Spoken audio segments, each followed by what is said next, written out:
Sejam bem-vindos! Meu nome é Daniele Viana e esse é o Pilar Cast, programa de incentivo à leitura e autoestima resgatada. Hoje estou muito feliz, tenho uma surpresa para vocês com a nossa convidada maravilhosa. Mas, como sempre, a vida é feita de poesia, de cordéis, né? Então eu vou deixar para vocês aqui um cordel da galera do Clube do Livro lá do Nordeste, mulheres maravilhosas que mandaram esse presente incrível pra gente. Esse é o cordel 25. São 30 cordéis. Queres mostrar equilíbrio, domínio e convicção? Deixe ele reconstruir seus muros. Confie no seu futuro, que é de bênção e proteção. Quem recebe aí, gente? Amém, já vai receber. Eu recebo. Hoje a nossa convidada, Isabel, ela vai se apresentar aí melhor para vocês, mas eu estou muito feliz. Eu e Isabel fomos nos conectando através do livro e da literatura, cada uma no seu ramo, e por isso a gente vai ter essa conversa maravilhosa hoje. A gente está em posições diferentes, mas mesmo objetivo, né? Fazer com que o livro chegue até as pessoas e transforme a vida delas. Então eu vou deixar ela se apresentar um pouco e aí a gente começa esse papo incrível. Você já segue o nosso canal, gente. Segue pela literatura, gente. Segue daí o seu, né, o seu like e vamos lá, tá bom? Isabel, primeiramente já agradecer, obrigada pela presença. Eu agradeço o convite. E aí você se apresenta, né? Faz aí a sua apresentação. Oi, pessoal. Eu sou a Isabel Manhães. Eu tenho 26 anos. Faço parte do ramo literário como... A gente chama muito de livreiro, né? É verdade. Mas eu sou dona de uma distribuidora de livros. Já é um negócio, digamos, tradicional da minha família. Então, eu sou livreira, como a gente gosta de chamar. Tenho uma distribuidora de livros que é a Bay Books. Estou há quase 3 anos nesse ramo. Vai fazer 3 anos agora no final do ano. Cristã e graças a Deus. Amém, graças a Deus. E é isso. Acredito que por agora já deu pra E já vou puxar um gancho aí do que você falou sobre livreira. Eu entrevistei um livreiro aqui também. Mas o legal é que você é livreira, né? Tá trabalhando aí nesse ramo com a distribuidora, mas também é leitora. E a gente vai puxar esse aí, seu lado também depois. E eu estava conversando com ele, uma coisa que ele falou, eu achei interessante, de o livreiro-leitor. A diferença do livreiro-leitor e do livreiro não-leitor. Maior diferença. Sim. Né? No caso dele, a experiência era de trabalhar em livraria. A sua já é de distribuição, né? Já é de venda direta, é um pouco diferente. Mas vamos lá, muito feliz da gente poder ver esse novo lado aí, porque o que acontece? Eu tô aqui e eu sou autora, né? E aí o autor vai até a publicação do livro. Tava falando isso com ela, a gente sabe até a publicação do livro. O que acontece depois no mercado editorial, como as pessoas negociam, como se vende, isso a gente não consegue alcançar, né? Ela tem uma experiência boa nessa área. Então, o nosso podcast tem esse objetivo de expandir esses diálogos para chegar até vocês com clareza e tudo mais, né? Aí, deixa eu te falar, primeiro vamos conversar sobre a sua história com os livros, né? Depois a gente parte para questão das vendas e da parte mais prática de mercado mesmo, né? Porque a gente escolheu esse tema do autor ao leitor, que eu fiquei de trazer também um pouco uma visão do autor, né? E ela do leitor. E acreditamos de verdade que o livro, ele é o instrumento que é capaz. Eu acredito que Deus, sabia? Eu acho que Deus acreditava nisso, porque... Olha a Bíblia aí. A Bíblia, Deus acreditava nisso, que do livro como instrumento de impacto e de transformação. Então, conta um pouquinho pra gente, primeiro, da Isabel menina, da Isabel da infância, se você teve esse contato, né? Se os livros chegaram até você, se não chegaram, como foi? A Isabel dos livros. A Isabel dos livros, Então, a Isabel dos livros, ela tem 2 facetas, né? A gente tá falando aqui do autor a leitor e é uma cadeia. Tem o autor, tem a editora, o distribuidor e o leitor. Uma cadeia. Então, a Isabel dos livros tem 2 facetas. Começa na leitora, porque antes de vir a Isabel livreira, veio a Isabel leitora. E tem a faceta Isabel distribuidora, Isabel empresária que trabalha com isso. Eu comecei a ler muito cedo. Eu venho de uma família de professoras né? Que maravilha. A minha avó é uma professora de português das antigas daqui de Nova Iguaçu, da época que ser professora era uma coisa muito tradicional. Ela trabalhava em escolas muito tradicionais daqui de Nova Iguaçu. A minha mãe é uma alfabetizadora, eu sou suspeita, eu sei, mas de verdade, é uma alfabetizadora de primeiríssima. Eu sou fã das alfabetizadoras, porque eu acredito que é um dom especial, gente. Tem um treinamento, claro. Hoje em dia você já tem pós e tudo mais que vai ensinar ali, mas é adquirível, é um dom, lógico, é um dom. Mas, cara, minha mãe assim, é uma alfabetizadora de primeira, então minha família tem mãe professora, avó professora, tia professora. Eu tenho alma de professora e eu comecei a ler muito cedo. Eu tinha 3 anos, recém-feitos. Então, assim, a leitura sempre foi uma coisa muito presente na minha vida, né? Já começou aí. Minha casa era cheia de livros por conta do ofício das mulheres que estavam na minha casa. Então, era muito comum eu ter contato com livros. Foi assim que eu comecei a ler, sem querer. Peguei um livro de alfabetização, se não me engano. Porque eles têm muita imagem, chamam a atenção das crianças, são coloridos. E minha tia, por exemplo, dava muita aula em casa. Então, eu ouvia ela dando aula e aí, cara, a criança absorve, a criança esponja. E fui aprendendo aos poucos, sem pressão. Não foi algo que alguém sentou comigo e falou, vamos aprender. Não. E daí, foi só pra frente. Né? Eu sempre gostei de ler. E aí, não coincidentemente, porque eu não acho que existam coincidências na nossa vida, né? Tudo faz parte de um propósito. Mas, alinhadamente, o meu pai decidiu trabalhar com livros, né? Meu pai é livreiro. Eu ia perguntar sobre o seu pai, que em algum momento da nossa conversa, antes de entrar, né? Você comentou dessa herança tão linda, né? Que o seu pai deixou, e no sentido do valor do livro mesmo, não um valor financeiro, né? Mas um valor que o livro tem na sua vida hoje. E aí, tanto profissionalmente quanto para você como pessoa. Eu falei, vou perguntar, né? De quando também ele inicia, né? Se foi sempre assim ou se ele teve aquele momento do começo, né? Cara, meu pai tem mais tempo de livreiro do que de pai. Caramba. Ele tem 26 anos de pai. Né? Eu sou a filha mais velha, eu tenho 26, ele tem 26 anos de pai. Meu pai tem acho que 32, 33 anos de livro. Que legal, cara. Sabe? Então, como meu pai trabalhava com livros, gente, aquilo pra mim era um parque de diversões. Eu chegava no galpão dele, quando era momento de eu estar com ele, né? Meus pais, eles eram separados desde que eu nasci. Então, quando era meu momento de estar com ele na casa dele, nossa, eu me sentia num parque de diversão. E tinha aquelas estantes lotadas de livro, eu passava nas estantes, assim, recolhendo o que eu queria ler, só virava pra ele assim, pai, peguei Quantos esses anos, aqui. mais ou menos? Peguei 9. esses aqui, posso? Aí ele, pode, só registra lá com a... Aí tinha a pessoa da equipe dele, né? Só registra lá com a moça, por favor, mas pode. Então eu tinha muito contato com o material que ele vendia. Eu cresci em feira literária. Eu cresci mesmo em feira literária. E eu tinha um prazer enorme em atender o público. Eu gosto muito dessa parte. Então, assim, um cotoquinho, tudo bem que eu ainda sou um cotoquinho, porque eu sou só 1,5 metro de mulher. Mas um cotoquinho de gente, ia pras feiras. Meu pai trabalhava muito, sempre trabalhou muito. Então, era muito comum, no meu momento de estar com ele, o trabalho estar ali no meio. Ele ter que, pô, filha, vamos ali que a gente tá indo numa feira. Mas essa galera da literatura trabalha muito, né? E eu gostava. Então, a gente ia junto pras feiras e eu dava um jeito de ajudar. Na feira eu botava o avental de uniforme e ia atender as pessoas. Eu era pequena, mas eu tinha prazer nisso, eu gostava muito disso. Então, quantas vezes eu recomendei para as pessoas na feira os livros que eu lia? Eu nunca vou esquecer. Isso é muito interessante, isso é muito legal pro livreiro, porque eu tava nessa conversa também tive com o Diogo, ele falou sobre isso. É diferente da pessoa que só vende o livro e da pessoa que gosta e que ama o livro, né? Até você estando presente ali, todo mundo... Eu vi na Bienal, gente. Encontrei com a Isabel na Bienal de São Paulo e foi muito legal, porque, na verdade, a gente se conhecia só por telefone, por WhatsApp. Lá a gente conversou bastante. Mas, assim, que coisa linda, né? Ver a loja, a galera tudo circulando na Bienal, fervendo, gente. Muito, muito bonito, muito bom de se ver, né? Eu ainda me preocupo, não sou, né?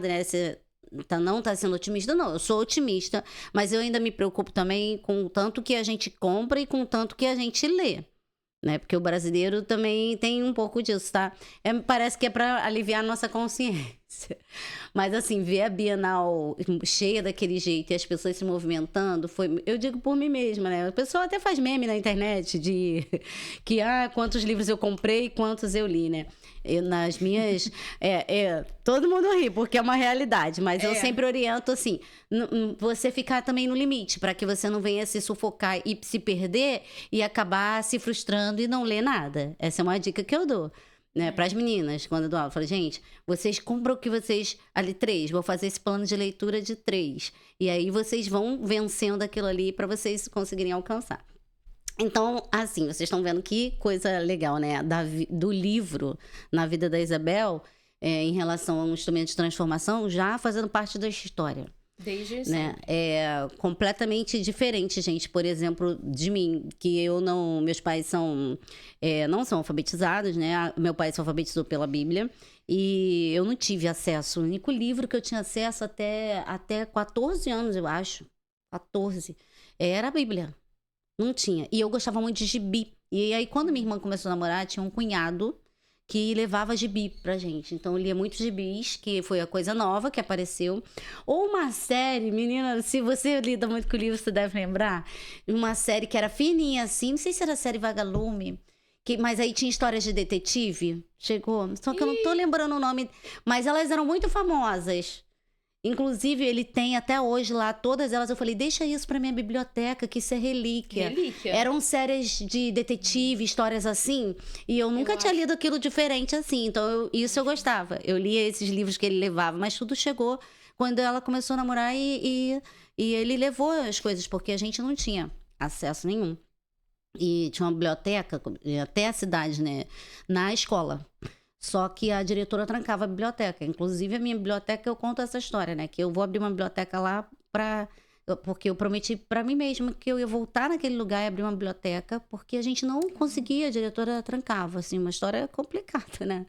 Então, assim, mas aí, mesmo assim, eu sempre tive esse amor, não sei se é uma coisa inata, pelo livro. Eu queria estar com os livros, eu queria ter visto os livros, né? E aí a gente vai se apaixonando cada vez mais. Aí, no caso... Mas aí você seguiu, porque eu estava conversando antes, você falou que no caso de formação, você é bióloga. Aí você... E esse lance, assim, de ser bióloga, de você escolher a formação, como é que foi? Eu falei assim, nada a ver. Mas, na verdade, só agora que eu tô pensando que talvez tenha a ver, sim. Sempre tem. As ciências, elas contribuem. Eu falo bem isso nesse livro, tá? Você tem que ler. Sim, Eu sempre gostei de estudar. Inclusive, hoje é uma coisa que eu sinto falta de fazer na minha vida, é ser aluna. Eu gosto de estudar. Eu amo, sempre gostei de estudar. Uhum. Sempre fui aquela pessoa... Tudo bem, quando a gente tá ali na escola, quando a gente é adolescente, tem um momento que a gente enche o saco da escola, normal. Né? Mas eu sempre gostei. Sempre gostei. Então, e eu sempre fui muito das ciências. Apesar de sempre ter tido habilidade para a linguagem, para a comunicação, eu sempre fui muito boa em língua portuguesa, sempre fui muito boa em redação... Sempre fui muito boa no inglês. Dei aula de inglês por muito tempo também. Legal. Mas eu sempre fui muito de paixão mesmo, de arder o coração. Eu sempre fui muito das ciências. A biologia, a química. A física não conte comigo. Mas a biologia e a química, elas me davam... Elas me davam da química coisa. E da biologia, eu lembro, a biologia também eu gosto. Eu tenho uma parte, eu digo, meu artística é bem aflorada no meu cérebro. Então, o que a professora fazia? Ela dava aquelas mitocôndrias, aqueles negócios que é tudo linhadinho, desenhadinho por dentro. Eu ficava pintando aquilo, igualzinho do livro. Mas, de certa forma, eu tava memorizando. Lógico. Então, eu não esqueço os nomes daquele. Complexo de Golgi, mitocôndria. Aqueles nomes todos porque eu pintando memorizava, mas não que eu gostasse assim da matéria. Mas era para diversão. Mas exatamente porque eu me divertia isso. E aprendia pintando, né? Exatamente isso. É assim que a gente pega as pessoas que não são tão fãs da matéria, mas são fãs das artes. E aí, isso é uma ferramenta da licenciatura super válida. Inclusive, colori muita coisa na faculdade também, sabia? De verdade. A gente tinha uma disciplina lá, histologia, que tinha muito essa parte de ter que colorir também. E memoriza, ajuda muito. Memoriza. Você estava falando de aprender, e assim, não só sistematicamente na escola, né? Hoje em dia, por exemplo, eu fiz algumas pós-graduações, e aí depois eu falei, como não consegui entrar no mestrado logo assim, fiz umas pós, mas aí agora eu tenho participado muito de eventos para aprendizado sobre empreendedorismo, né, dessa coisa nova de tentar para poder avançar nos nossos sonhos e projetos aí que a gente tem. Como esse pessoal da cultura também, que fala da formação das bibliotecas, que é um sonho que eu tenho de inaugurar a biblioteca lá. Não consegui ainda, tô 2 anos nessa luta, mas vai dar certo. Sempre. E aí você cursou, né, a biologia. Sim. Terminou, graças a Deus, tudo mais, mas não chegou a lecionar. Quando que você decidiu, essa é uma pergunta importante, que você ia ser desse ramo do livro? Porque a gente sabe que a gente não é obrigado, né? Os pais dão muita liberdade pra gente escolher. Sempre falo isso com os meninos, né? Você nem é obrigado a ser professor, como sou escritor, e nem é obrigado também a fazer o que seu pai faz. Cada um vai escolher o seu caminho. E aí, como você descobriu esse caminho, né? Foi amadurecendo e descobriu esse caminho? Então, a história foi a seguinte... puxando um gancho do que você falou, eu realmente não tenho o que dizer em relação aos meus pais no quesito, assim, apoio do que eu queria fazer. Meu pai sempre fechou muito comigo, minha mãe sempre fechou muito comigo. Realmente nunca houve uma pressão, como eu disse no início, né? É um negócio tradicional de família, né? Nunca houve uma pressão em cima de mim de é isso aqui que você tem que fazer, de forma alguma. E aí eu fiz 5 anos de faculdade, e eu tava para formar em 2020, veio a pandemia. Então, eu fiz o final da minha graduação, infelizmente, no remoto. Para mim, não deu muito certo. Eu sei que para muitas pessoas é o adianto da vida. Eu sei que para muitas pessoas é o que funciona. E excelente, eu acho uma ferramenta incrível. Para mim, não deu certo, porque eu acho também que eu já tava acostumada com outras coisas. Mas, enfim. Foi um rompimento, de repente. Foi um corte seco. Um rompimento, e aí a adaptação é mais difícil do que quando você já tá desde o início e você se organiza para aquilo. Até o propriamente, você organiza a mente, não, vou fazer a arte. Então você sabe que você tem que planejar seus horários e tudo mais, do que você ter esse rompimento, ser obrigado. E ainda mais no contexto que foi da pandemia, de tanto drama emocional. Mas enfim, nem vamos entrar muito nesse mérito para não desviar. Mas... antes de começar a pandemia começou, né, o lockdown em março. Em fevereiro eu comecei a trabalhar num curso de inglês. Trabalhei num curso, na época eu morava em Niterói, aí tava trabalhando num curso lá. E durante a pandemia toda eu fiquei trabalhando nesse curso. Eu amo dar aula. Legal. Amo, tanto de biologia quanto de inglês, amo. Eu sou uma pessoa que tem muitas paixões, né? Amo dar aula. Mas, infelizmente, eu morava em Niterói. O custo de vida lá é bem mais elevado do que aqui. Eu já morava sozinha. Eu saí de casa, eu tinha 17 anos. Saí pra estudar. E saí pra sair mesmo. Eu já sabia que eu não voltaria mais. Que dali pra frente era eu fazer a minha vida. Se organizar. E tava ficando muito difícil no contexto pandêmico e etc. Tava ficando muito difícil de levar as coisas... de forma tranquila, né? Financeiramente falando, inclusive. E aí eu já tinha formado em 2021, porque como tudo atrasou por conta da pandemia, eu formei em 2021, durante a pandemia, no remoto. Eu já tinha formado e eu já estava há muito tempo antes de formar procurando emprego na minha área. Não tinha. E por mais que eu já trabalhasse... Essa coisa no Brasil também é bem delicada, né? De você sair da faculdade, tipo, o que eu vou fazer agora, né? É desesperador. Isso aí é outro tópico desesperador, complexo. Né? Pois é. A pedagogia também foi assim, porque a pessoa pensa que tem muitas possibilidades, mas a gente é muito mal remunerado. É o que você está falando, o professor é muito mal remunerado. Então, você dizia, tá, eu fiz pedagogia... Eu até tenho uma oportunidade ali particular e tal, mas o que eu vou fazer agora? Porque essa oportunidade, esse salário, às vezes não dá para você, não dá para sobreviver naquele negócio. Você tem que ir lá com vários para, no caso da educação, né? Então, no Brasil é realmente o pânico, né? A gente acaba a faculdade e agora? Como é que vai ser? Não tem essa ponte, esse encaminhamento que a educação europeia faz muito, né? A educação americana também, de certa forma. Então, a gente fica nessa situação. Mas vamos com esperança, gente. Aí, pra eu passar o final da história, né? Finalmente, porque eu também, às vezes, enrolo muito. Falo muito. Aí um dia meu pai foi me visitar em Niterói. Foi lá tomar um café comigo, tava lá comigo, enfim. E aí ele conversou comigo. Isso foi pouco antes da minha formatura. Ele falou: filha, eu ia esperar você se formar pra conversar com você. Mas já que a gente já tá no assunto, queria te dizer que você vai fazer o que você quiser, você vai tomar a decisão que você quiser, eu tô aqui pra te apoiar. E enquanto eu estiver vivo, essa proposta tá de pé. Mas eu tô vendo que você tá no desespero, na pindaíba, de tentando equilibrar as coisas e não tá conseguindo. Então, se você quiser, tá? Você tem espaço no livro pra trabalhar. Na época que ele teve essa conversa comigo, eu entendi que ele tava me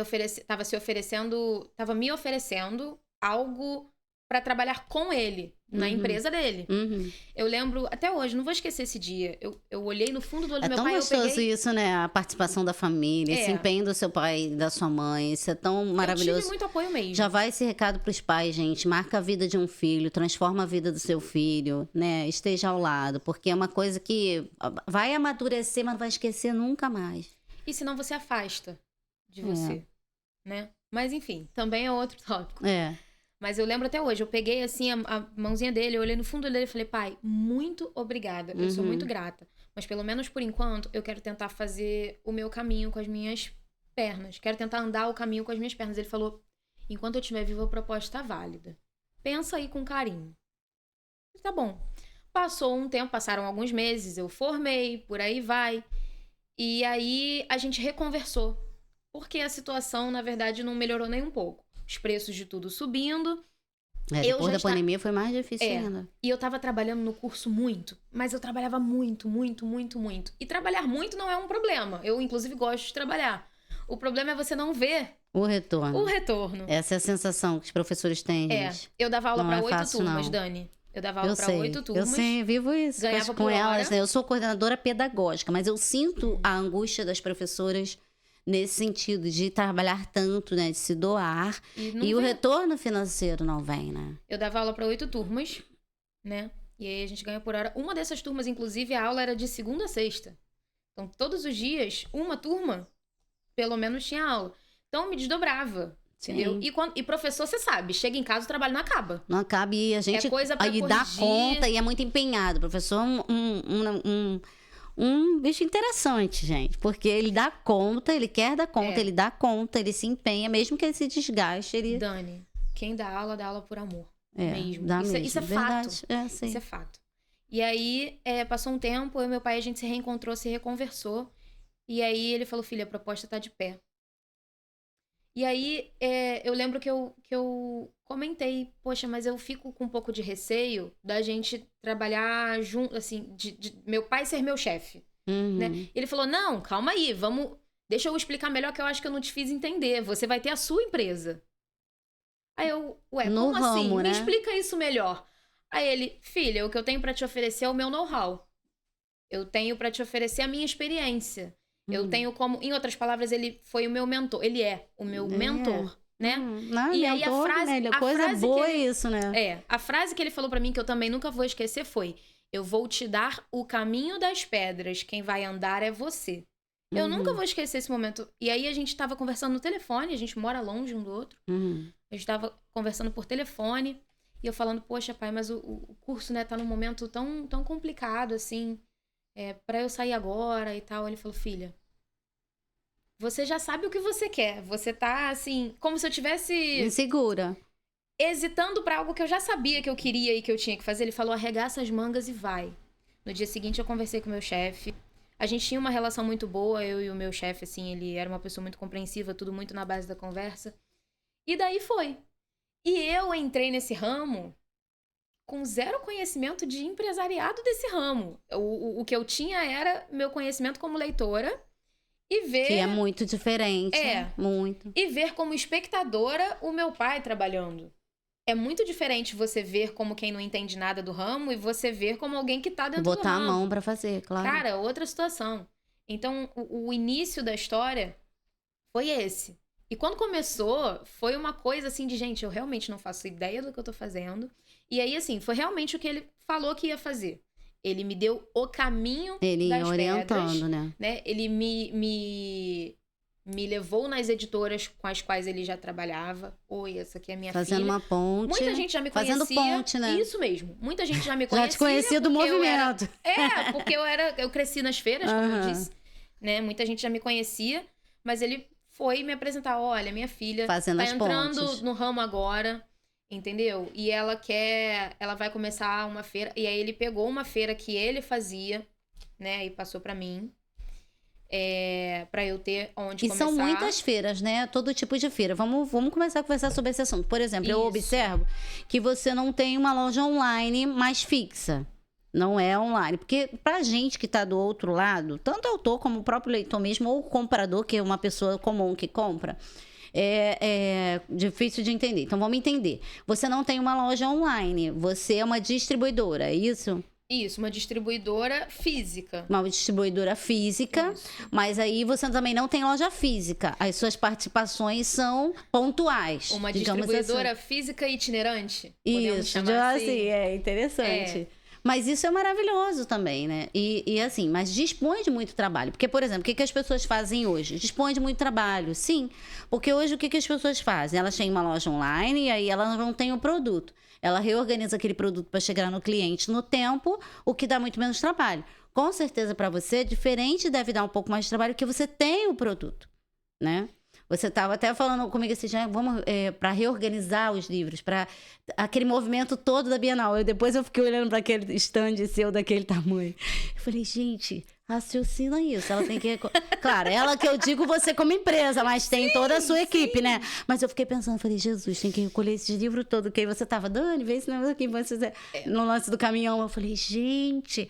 Então, assim, é um movimento que tem de coragem, gente. É um movimento de coragem e de luta também, porque é toda uma estratégia e uma organização para você dispor de forma qualitativa desse material para o cliente, para o leitor, e depois você fazer toda aquela logística. Logística, essa é a palavra.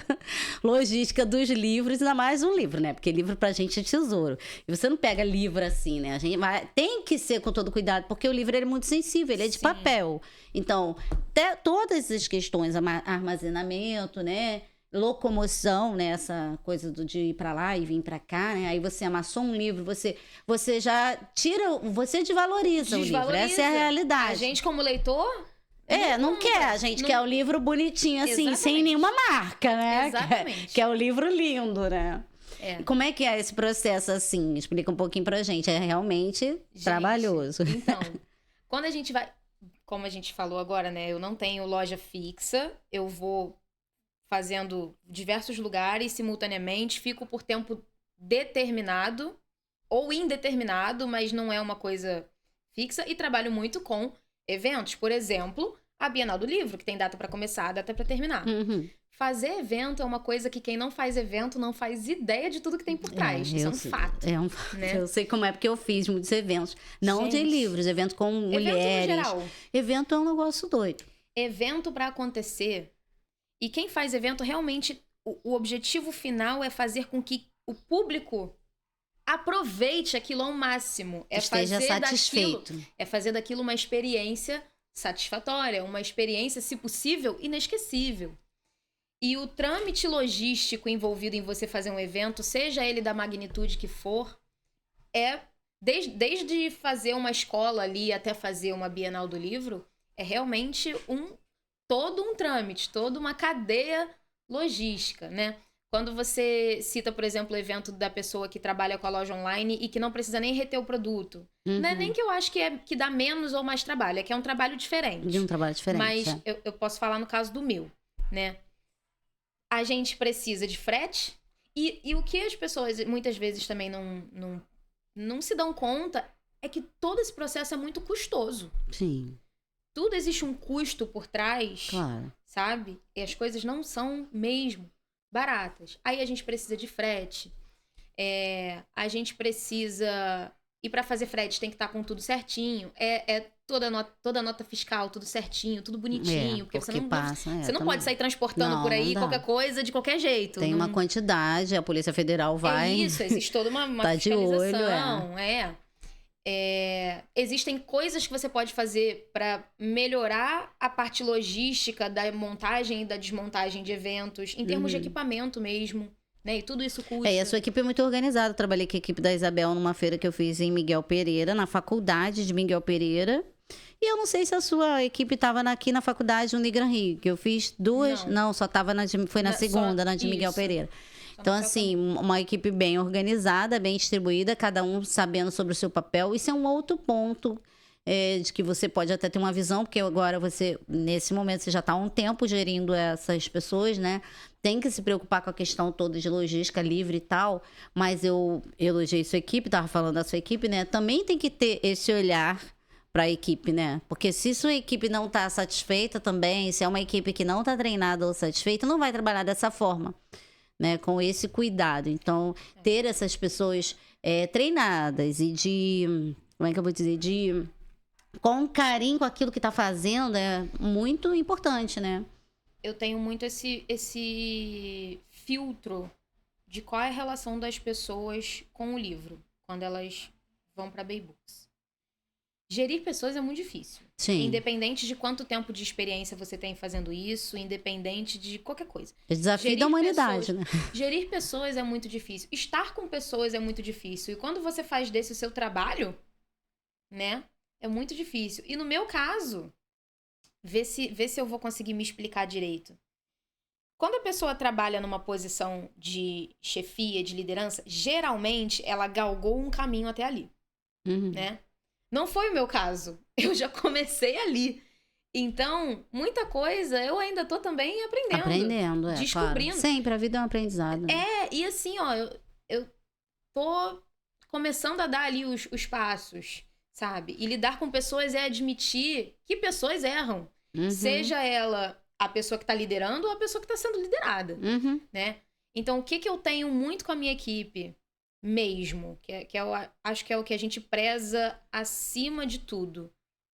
Uma comunicação eficiente. A gente se comunica muito e a gente tenta ser muito transparente ali na nossa comunicação do dia a dia. Eu tento dar esse espaço e as pessoas me dão esse espaço de volta, entendeu?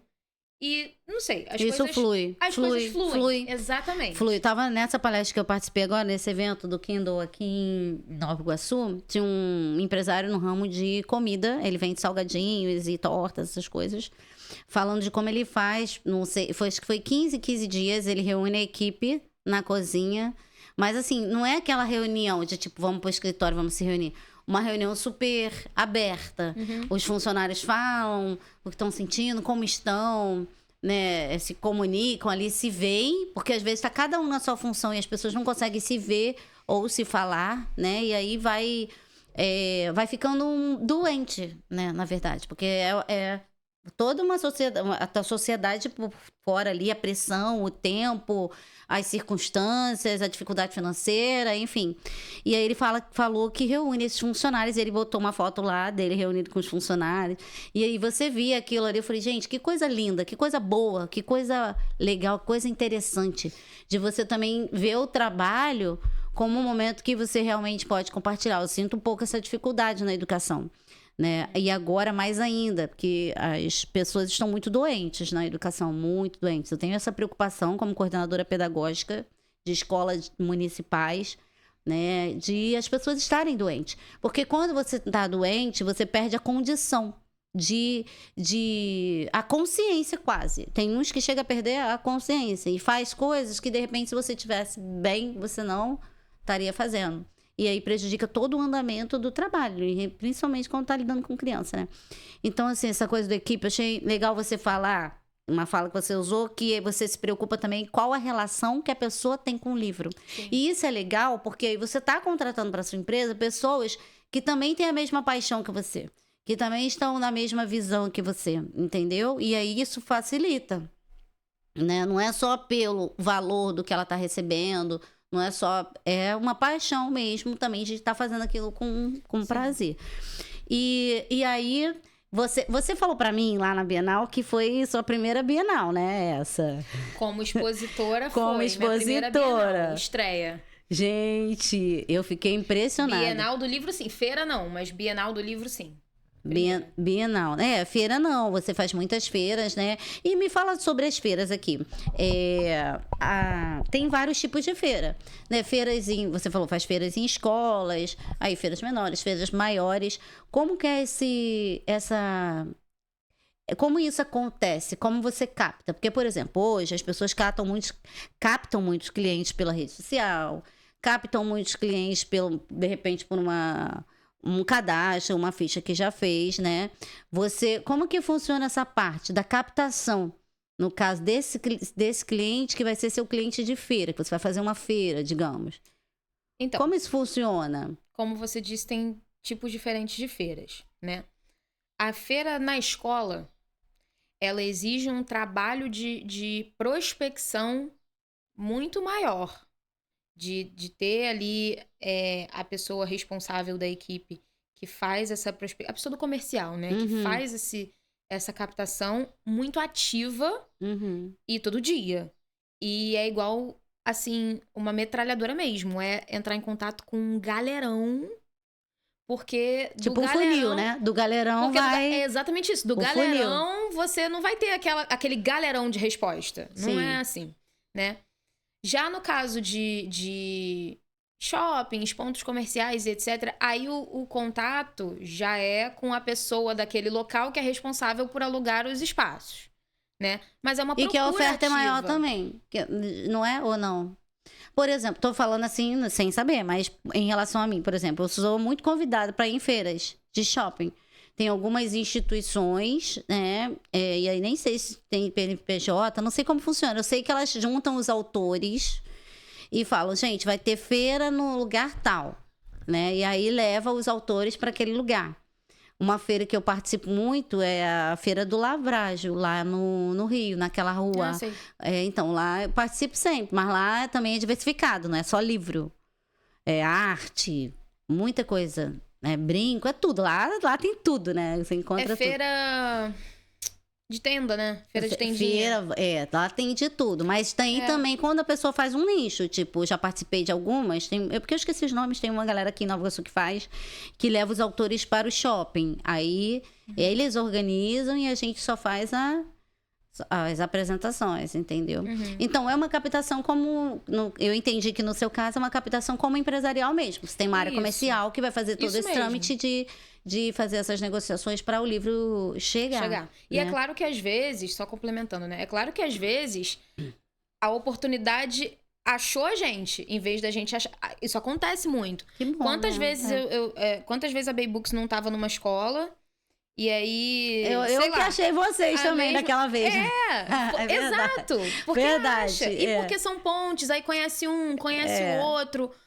A gente sabe que contato faz muito pela gente. É verdade. Né? Então, às vezes, é pelo network. É o network que você já tem, eficiente, né? sabe? Aquele network que você fez de verdade, né? Eu gosto desse network. E muitas vezes também, de verdade, como o meu pai, a gente já falou do meu pai, né? Que ele também trabalha no mesmo ramo. Mas hoje ele tá num ritmo muito mais tranquilo na empresa dele. Muito mais... Muito diferente do que ele já esteve um dia, né? Hoje ele tá mais dono do ritmo dele, né? Mais devagar e por aí vai. Quem tá mais acelerado, meio que sou eu. Então, assim, já aconteceu... né, também. Então já aconteceu de chegarem oportunidades pra ele e ele falar, poxa, eu não faço mais, mas eu tenho a minha filha, toma aqui o contato dela. Então, alguns eventos que eu fiz também foram dessa forma, entendeu? Acontece muito. Acontece de estar num determinado lugar e passar uma pessoa, na própria feira do shopping, passar uma pessoa, poxa, eu sou coordenadora da escola tal, vocês fazem escola? Ah, a gente faz, dá o contato. E aí, isso acontece muito, né? Então, existe a captação ativa, que a empresa faz, mas existe também as coisas acontecendo da forma que elas acontecem. E vejo Deus, porque a gente precisa também ver, né, que Deus realmente estende a mão, mostra pra gente que... Esse dia eu postei um testemunho meu no grupo aqui das meninas, dizendo que quando eu era pequena, depois você não tá num dos meus grupos não, mas depois te mando no privado, que eu queria ser advogada, porque eu achava que ia defender o mundo, né? Sempre fui assim, de posicionamento e tal. Diz meu esposo que eu sou brava. Não sou nada, gente. Mas assim, acabei não sendo advogada, acabei me formando em pedagogia e Deus me levou. Eu acho que dá autoridade para você, né, não é o cargo ou aquilo que você cursou. O que dá autoridade para você é qual o seu nível de dedicação e paixão ao executar aquilo que você, ao fazer, ao realizar a ação, aquilo que você está fazendo.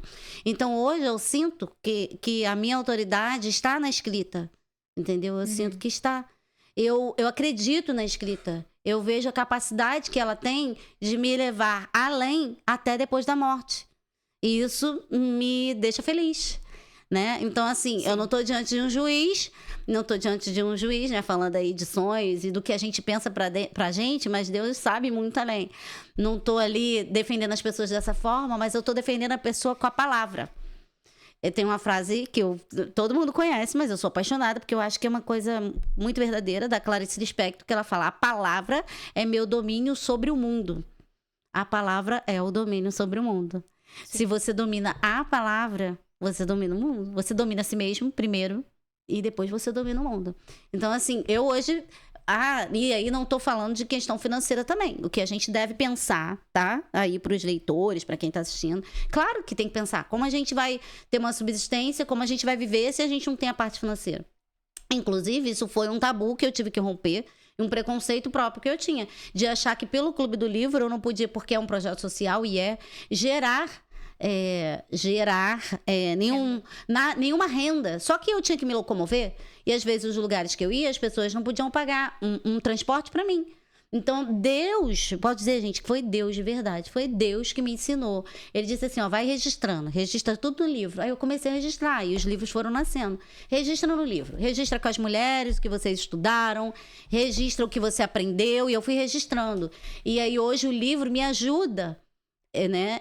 Eu ainda não consigo viver de livro, mas ele me ajuda a chegar até as pessoas. Eu quero dar uma palestra, é ele que vai fazer essa movimentação, que abre as portas, que vai fazer essa movimentação toda de eu chegar. Então, assim, essa satisfação com que a gente faz é algo que não tem preço. Que não tem preço. E mesmo você, vou pegar uma fala sua aqui, só fazer um comentário, da minha visão, tá? Uhum. Não quer dizer que é a sua. Quando, mesmo sendo essa coisa passando, né, de pai para filho, eu acho isso incrível. A minha visão sobre isso é que isso é lindo, isso é maravilhoso. Deveria ser assim, né? Deveria ser assim, com essa abertura, com esse respeito que você falou, que o seu pai teve de deixar você escolher, né? Mas de te mostrar, ainda dizer, eu te ajudo, eu te mentoro, tô aqui porque precisar, né? Não obrigar os nossos filhos a seguirem o caminho que a gente quer que eles sigam, mas ajudá-los e impulsioná-los de forma que eles tenham, que alcancem esse prazer, porque não é só sobre o trabalho, é também sobre um prazer de você se sentir útil e fazer o que você gosta, né? Aí tem uma também aqui que, ai, gente, é porque o tempo vai passando e a gente não quer parar, mas aí já estamos terminando aqui a nossa live. Você jura? Né? Já tá acabando? Pois é, pra tu ver que maluquice. Mentira, eu tinha tanto pra falar ainda. Calma, mas vai poder falar, mesmo se for rapidinho, né? Aí a gente falou, você até pontuou alguns desafios, mas a pergunta que tá aqui é o seguinte: quais os principais desafios e prazeres, já que a gente tá falando sobre isso, em trabalhar com o livro, mas nesse ramo que você trabalha, né? Dessa maneira. Vamos lá. Principais desafios e prazeres. Vou começar pelos desafios, tá? Uma parte dos desafios não tem a ver com o livro, tem a ver com o empresariado, tá? Uma parte dos desafios tem a ver com o ramo do livro, normal. Cada ramo tem os seus desafios. Eu acho que o meu maior desafio no ramo do livro, não só o meu, mas acho que das pessoas que estão vendendo livro atualmente, o maior desafio que tem a ver com o livro é ainda se manter de pé e firme vendendo livro físico, hoje em dia, né? eu não sou nem de longe contra os livros digitais, de forma alguma, inclusive faço uso, entendeu? Claro. Existem nichos e nichos. Não é que são nichos diferentes, mas é que eu acho que tem propósitos diferentes e em algum momento eles têm a sua interseção. Eu, por exemplo, faço uso dos dois. Eu prefiro o livro físico. Também. Eu sou fã do livro físico. Eu tenho a minha mini biblioteca em casa e eu sou fã dela.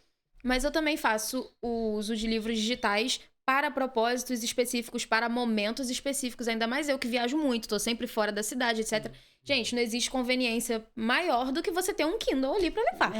Entendeu? Ainda mais eu pode acessar a Aniele lá, tá? Vocês pegaram o recado, né? Pode acessar. Ainda mais que eu, quando termino um e quero começar outro, eu não tenho, assim, essa organização do meu plano de leitura, qual que eu vou ler agora. É da minha vibe. Então, às vezes eu tô em dúvida entre 5. Qual que eu vou começar? Não sei. Imagina se eu levasse 5 pra cada viagem que eu vou. Coitada da minha mala, né? Do seu bolso que ia ter que pagar. Pois é. Pra passar lá, então, hoje, você se manter firme vendendo livro de papel, né? Por mais que ainda exista um público muito fiel do livro de papel, ele diminuiu muito, né? E, querendo ou não, o mercado do livro Isso é uma impressão minha, tá? Eu acho que são poucas... Eu não sei se isso é falta de criatividade minha, talvez, mas eu vejo poucas formas de reinventá-lo. Sabe? Então, assim, isso é um desafio que tem a ver com o livro. Um desafio que tem a ver com o empresariado e é um desafio meu, da Isabel, pessoal, eu já falei até dele aqui, que é me ver numa posição de... É uma escada, é me ver já um pouco mais alto nessa escada, mas que eu não vim subindo alguns degraus. Alguns eu pulei. Ok, outros eu subi, mas alguns eu pulei. Então, é estar ainda aprendendo, sabe? Mas é isso que eu ia falar. Mesmo quando você pula ou quando você sobe, tudo é um aprendizado na vida. Sim. A escada, ela não termina, na tudo verdade. É um aprendizado. Né? A escada, ela não termina. Né? Ou indo ali em cada um, é sempre um aprendizado. Mas essa parte é um desafio. Ainda mais que assim, olha só, eu sou nova, mulher, né? Então você conquistar esse espaço é muito difícil. Entendeu? Então, assim, eu considero esse um desafio. Né? O fazer algo e ainda estar aprendendo, né? Porque, gente, nada como você ter experiência em uma coisa. Sabe? Não, mas sempre é assim, por exemplo. Mas isso é muito positivo, do meu ponto de vista. Por quê? Vou te dar o meu exemplo. De quando eu comecei a escrever. Do que eu sei hoje em relação... Inclusive, tem um curso que eu dou da escrita criativa à publicação do seu livro. Porque eu, em 7 anos, gente, o aprendizado... Já tomei golpe de editora que produzi e faliu. Nossa. E já fiz livro independente. Esse livro aqui é um livro independente. Então, quais os benefícios ou não do livro independente também já sei. Então, assim, foram degraus. Coisas que se lá no começo eu soubesse... Eu teria feito diferente, com certeza. Mas que, de certa forma, hoje eu posso falar sobre isso. Hoje eu posso dar aula sobre isso, porque eu aprendi da forma mais difícil que você pode imaginar. Eu tive a experiência, né? De como é produzir um livro por editora que está começando, editora grande, que vai te promover e te colocar no mercado editorial, para entender o mercado editorial. Porque as pessoas diziam assim, eu produzi esse livro, foi por essa editora, mas eu estou no mercado editorial ou eu não estou no mercado editorial? Para você ter uma ideia, eu tenho 7 anos nessa estrada e agora que eu estou entrando no mercado editorial. Mas porque eu preciso entender o que era o mercado editorial, como que eu ia me enquadrar nele, né? Como que eu ia fazer, como que eu vou vender meu livro? Porque, gente, é um processo, né? Meu Deus, você lê primeiro, eu digo que não existe escritor sem ser leitor. Então, você lê, você aprende, você escreve, você desenvolve. Depois vem aquele processo todo de corrige, de isso, de aquilo, de capa, não sei o quê, não. Publicou? Tá bom, faz o que com o livro agora? Quem vai vender seu livro? Como você vai fazer esse livro chegar no leitor? Porque esse é o objetivo. Sim. Esse é o objetivo. Nenhum escritor escreve para não ser lido. A gente escreve para ser lido. Aliás, essa é a razão da nossa vida. Não faz nem sentido. Querer ser lido. Exato. A pessoa só vai ser impactada e transformada depois que ela ler o que você escreveu. Então, assim, é positivo também, né? Eu não. Como eu pulei de repente esse degrau, eu não aprendi. Não, naquele pular também teve um aprendizado, né? Tanto no 1 por 1 quanto no pular, sempre a gente sempre aprende, né? E eu acho que, assim, como foi leve também, isso é uma coisa positiva, né? Não foi brusco, não foi forçado, né? Foi leve e decisão. Eu costumo dizer, tudo é uma decisão, gente, uma atitude mesmo que a gente toma na nossa vida, né? Você decidiu, não, então vou fazer isso, e isso vai ser bom pra mim. Foi. E você tá levando, igual você falou, muito nova, muitos desafios, gerir pessoas, meu Deus, tantas coisas. E você levando aí, né, pra bienais da vida, né? Meu Deus, pensa que coisa maravilhosa. Tem um tempo certo para todas as coisas, né? Diz Eclesiastes, capítulo 3, eu amo esse versículo, embora seja difícil esperar o tempo certo, né? Mas tem que esperar, gente. A Bienal do Rio, do ano passado, foi uma surpresa para mim e eu tive uma proposta lá. E aí hoje, nesse ano, quando eu cheguei na Bienal de São Paulo, que eu olhei, eu não posso falar aqui, eu não vou falar. No momento que Deus trouxe a bênção, eu falo. E eu olhei aquilo ali, eu falei assim, poxa, Senhor, mas o Senhor me prometeu. Aí Deus falou na Bienal do Rio que Deus tinha me prometido. E aí quando eu cheguei e olhei, eu falei, poxa, Senhor, o Senhor me prometeu no meu coração. Aí Deus falou pra mim assim, ainda não é o tempo. E aí, mesmo ele dizendo, ainda não é tempo, eu falei, tá bom, fiquei quieta. Aí quando foi pra apresentação do meu livro, né, que eu já tinha lançado a Carolina no Bienal do Rio. E aí lá em São Paulo, tava com a editora Proverbo e fazendo lá a apresentação. Gente, foi um negócio impressionante, não foi, Wagner? Foi muito impressionante, porque em 1 hora, eu só tinha 1 hora, né? Cada autor tem ali o seu tempo na mesa, essa coisa da distribuição. Gente, em 1 hora eu vendi tanto livro, nunca tinha acontecido uma coisa assim, sabe? Em 1 hora. Então, tipo, eu fiquei fazendo a média, falei, pô, se eu tivesse esse tempo em todos os dias de Bienal, teria sido um negócio incrível, porque eu só fui 2 dias. Mas Deus, desculpa, gente. Mas Deus que faz essas coisas, né? Sim. A gente crê que Ele tá à nossa frente. Dá um pouquinho de água, por favor. E... Eu só não falei dos prazeres ainda. Fala os prazeres, vai lá. Vou ser rápida. Os prazeres, né? De trabalhar com o livro, especificamente. Eu sou leitora. Eu tô no meio de uma coisa que eu amo. Eu tô no meio de uma coisa que faz parte da minha vida há anos. Eu também escrevo. A diferença é que eu não publico. Mas eu também escrevo pra mim. Ah, que massa. E foi exatamente o que você falou. Não existe escritor sem o leitor, né? São 2 coisas que não se separam. Elas andam de mãos dadas. Existe o leitor sem o escritor, mas não existe o escritor sem o leitor. E escrever é uma coisa que, assim como ler, me faz muito bem. E eu tenho eu sinto... Ai, gente, descobrindo uma escritora aqui, ó. Não. Descobrindo uma escritora aqui, ao vivo aqui, ó. Não é o caso de ser escritora que trabalha com isso, que publica. De fato, não. É uma coisa, assim, pra mim, que faz bem pra mim mesma. É a minha escrita alma. terapêutica. Eu escrevo desde muito nova. E o livro tem um papel fundamental nisso aí. E um outro prazer gigantesco é que, assim, ó, como todo trabalho dá trabalho, né? Sim, o nome do trabalho, do trabalho. Trabalho dá trabalho. Trabalho desgasta, trabalho faz a gente enjoar, faz a gente encher o saco daquilo ali, de fazer aquela mesma coisa todo dia. Todo trabalho tem sua parte monótona, todo trabalho tem. E aí, tem uns determinados momentos que eu chego, assim, que eu fico, cara, eu tô tão desanimada com isso aqui, mas aí vem um evento. Vem um evento legal, vem um evento grande, vem um evento que tem aluno, vem um evento que tem escola, vem um evento que tem pessoas, muitas. E você se vê naquele meio, eu juro que é algo que me enche de emoção ver que eu tô...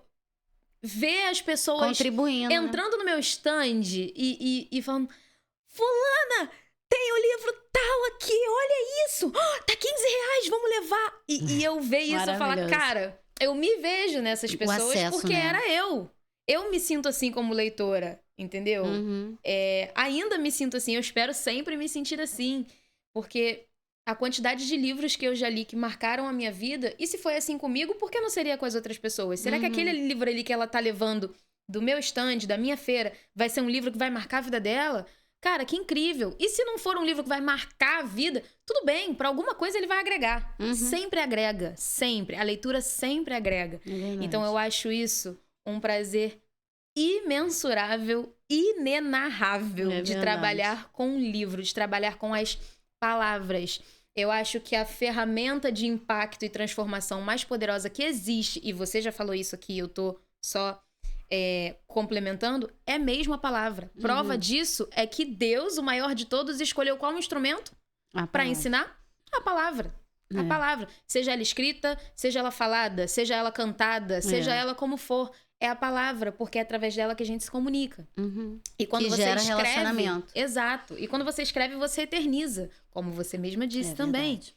Então, cara, olha que coisa linda. Você tá trabalhando com uma coisa eterna, uma coisa que tá aí para impactar as pessoas para sempre. Que maneiro isso. Incrível, verdade. Acho isso muito legal. Você já recebeu algum relato de experiência de pessoas que já comentaram ou não? Tipo, falando pra você de transformação ou... É porque em você é difícil chegar. Eu entendo Era isso que eu ia falar. Eu sei, entendo mas você que diz dos não, livros mas de que uma eu vendo. experiência local, talvez mesmo, né? De uma experiência numa feira, de uma experiência num lugar que você estava. Isso, de algum livro que eu tenha isso. vendido. Então, é bem o que você falou, é difícil de chegar. Porque a você... mim. Na ponta. Pois é. Geralmente quem escuta muito essa parte é quem tá lidando com o público em si. Dependendo do evento eu vou estar, dependendo do evento eu não vou estar. Né? Mas o que eu escuto muito, assim, é muito como... Eu trabalho tanto com infantil quanto infanto-juvenil, adulto, por aí vai. Pra todas as idades, pra todos os perfis, pra todo mundo. É muito comum... meu filho, minha filha, minha neta, minha sobrinha, que seja, tá aprendendo a ler e tá amando ler. O que eu posso levar? E aí você vai e recomenda. E aí, às vezes, aquela pessoa volta na feira. E ela volta porque gostou. Não só ela, como a pessoa pra quem ela levou, sabe? Poxa, eu vim buscar mais porque minha neta já até acabou aquele livro, menina, você acredita? E a gente lembra dessas pessoas. Tanto eu quanto o pessoal que trabalha no atendimento, a gente lembra dessas pessoas. Você veio aqui, você levou o livro tal. Então, a pessoa vai, leva mais. Eu já ouvi muitos relatos de livros... Desse contato com o público é muito, muito legal, né? Eu Por gosto. exemplo, aqui estava até assim, como você vê a relação entre a livraria e a comunidade. É isso que você está falando, né? Dessa relação. Da pessoa que chega para comprar, que é uma pessoa completamente desconhecida, mas de você também ter aquela oportunidade ali, de certa forma, participar da vida da pessoa, de algum momento, através do livro. Eu amo recomendar. Ai, gente, que coisa maravilhosa. Então, recomenda. Vamos então já fazer... Não, Não, eu falo na calma. feira, eu falo na Não, própria mas feira. aqui amo também, recomendar. digamos aí, vamos recomendar assim para as pessoas da sua idade. Vamos recomendar assim do que você gosta em relação a ler, a leitura mesmo, do que você tem lido e do que você gostaria de recomendar. Eu sou uma pessoa de gostos... Diversos.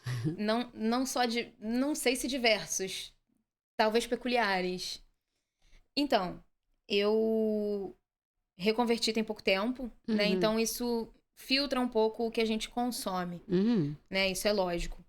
Então, eu vou deixar uma recomendação só. Pode ser? Deixar Pode uma ser, só. claro. Que acho que independente de idade, independente de fase da vida, e é um tipo de livro atemporal, não só porque independe da época, mas porque você pode lê-lo em diferentes momentos da sua vida, mesmo que você já tenha lido 5 vezes, lê a 6ª, que vai ser diferente dessa vez. Foi um livro que foi uma ferramenta de transformação e impacto na minha vida. Na verdade, não é o livro em si que impactou e transformou. Foi Deus através do livro. Uma Vida com Propósitos, do Rick Warren. Batido.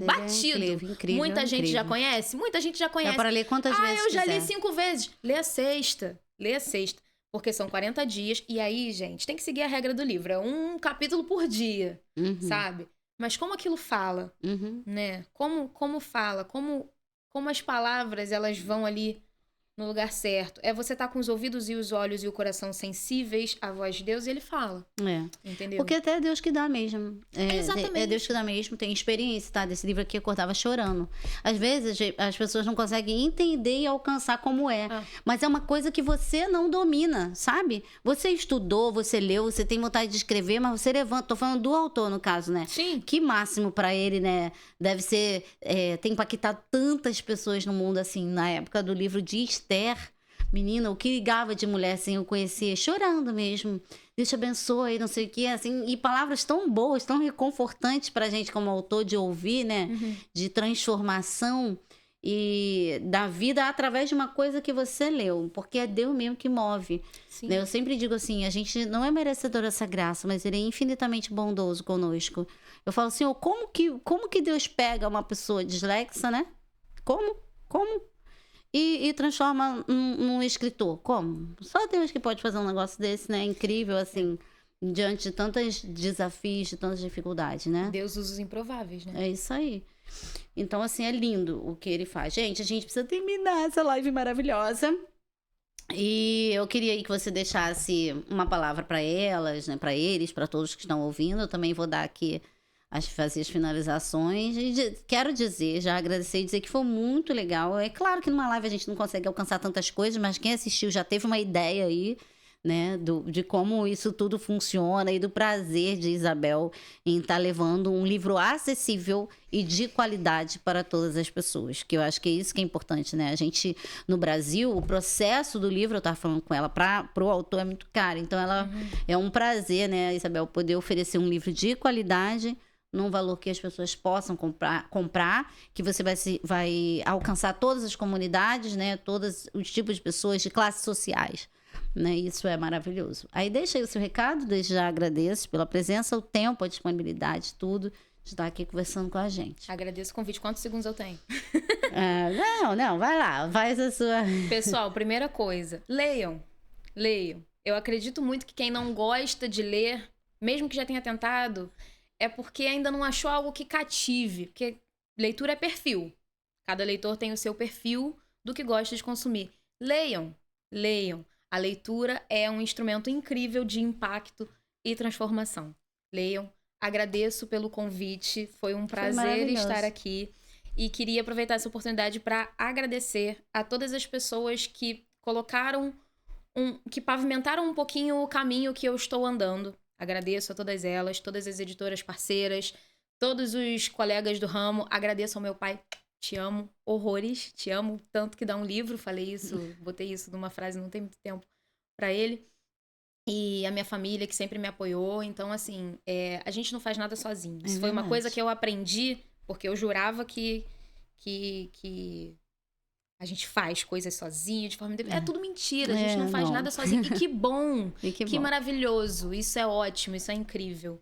Então, muito obrigada a todas as pessoas que fizeram esse caminho junto comigo. Obrigada, Dani, pelo convite. Um prazer. E, gente, vocês também ficaram apaixonados por Isabel.